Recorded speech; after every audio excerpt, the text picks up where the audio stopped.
5 August 2026च्या शासन निर्णयासंदर्भित जितकेही वसतिगृहाचे विद्यार्थी आहे किंवा आदिवासी वसतिगृहाच्या बाहेरील विद्यार्थी आहेत ज्यांनी 30 वर्षाच्या पलीकडे ॲडमिशन पाहिजे होतं त्या विद्यार्थ्यांनी सर्वांनी बंड पुकारलेला।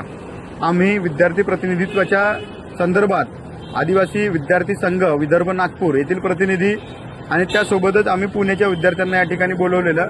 आम्ही कालपासून आदिवासी विकास मंत्री महोदय, आदिवासी विकास सेक्रेटरी आणि सीएम साहेबांची भेट घेण्याचा निश्चय करत आहोत, परंतु कालपासून तर आजपर्यंत सीएम साहेबांची आमची भेट झालेली नाही आणि कुठल्या 3 घंटे कालच्या तारखेला आपल्या आदिवासी विकास मंत्री आणि सेक्रेटरी यांच्याशी चर्चा होऊ नये, एकाही मुद्द्याला सकारात्मक पद्धतीने सेक्रेटरी साहेब पुढे गेलेले नाही।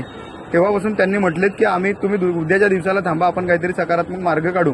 आज आम्ही दिवसभर वाट पाहतोय की कोणीतरी बोलेल, कोणीतरी चालेल, कोणीतरी काहीतरी करेल, परंतु कुठल्याही प्रकारची सकारात्मक भूमिका घेताना या ठिकाणी दिसलेली नाही। सीएम साहेबांची भेट घालवून देतो हे त्यांनी बोलले, पण त्यांनी कंडिशनल अट टाकली की तुम्ही एका कागदावर लिहून द्या की तुम्ही सीएम साहेबांची भेट झाली तर आंदोलन मागे घ्याल। असा निर्णय आम्ही कुठल्याही प्रकारचा घेतलेला नाही।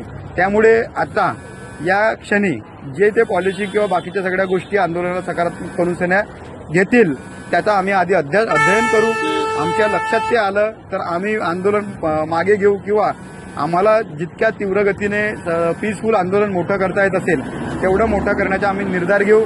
या ठिकाणाहून आदिवासी विकास मंत्री महोदय अशोकजी उईके यांच्या निवासस्थानाहून हा संदेश आपल्यापर्यंत आम्ही पोहोचवतोय आणि समाजातील प्रत्येक तळागाळात राहणाऱ्या प्रत्येक पालक वर्गाला, शिक्षक वर्गाला किंवा नोकर वर्गाला आणि आमच्या समाजातील जितकेही आरक्षित जागेवरून निवडून गेलेले आमदार आहेत, आदरणीय महोदय, आपल्या सर्वांना विनंती आहे की आपण जितकेही लोक पीएससीच्या काउन्सिलमध्ये आहात त्या सर्वांना आम्ही उद्याच्या तारखेला नागपूरला सर्वांना विनंती करतोय, कुठल्या तरी एका आमदाराने याची भूमिका घेऊन सर्व आमदारांना एका ठिकाणी घेऊन यावं आणि विद्यार्थ्यांची पीडा ऐकून आदरणीय मुख्यमंत्री महोदय यांच्या समक्ष आमचे प्रश्न घेऊन चालावेत, ही आमच्या आदिवासी विद्यार्थ्यांची समन्वय आणि सांस्कृतिकरित्या आपल्याला विनंती आहे। जय आदिवासी, जय संविधान।